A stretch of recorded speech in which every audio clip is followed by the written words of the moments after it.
Package KBK Bundelkhand తరహా విషయంలో చర్చ జరుగుతుందా? ఒక్క రూపాయి రాలేదు. వచ్చింది 50 కోట్ల రూపాయలు కూడా తప్పండి. వేరే స్కీమ్లు ఇచ్చారు. ఉత్తరాంధ్ర రాయలసీమ ఇవ్వాల్సిన స్కీమ్లో కేంద్ర ప్రభుత్వం కండిషనల్ విభజన అంటే బైఫర్కేషన్ అనేది కండిషనల్.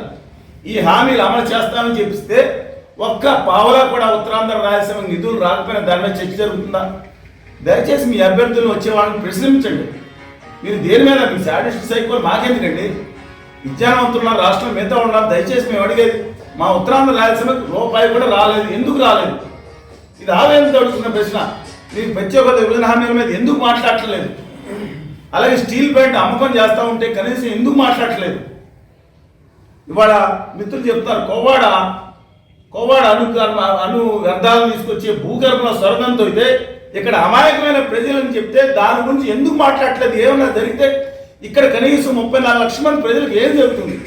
అత్యంత ప్రమాదకరమైన సంగతి జరగడానికి అయితే అమాయకులు నోట్లు అంటే చిన్న ఏమన్నా తెలియదు అనుకుంటారు ఇక్కడ ప్రజల్ని. శ్రీకాకుళం సాయుధ పోరాటం జరిగింది. చేత కానీ వాళ్ళు కాదు ఇక్కడ. మీరు ఆ పిత్తూరని ఇంకోటి కూడా అల్లు సీతారామరాజు పోరాటం చేసిన ఇది.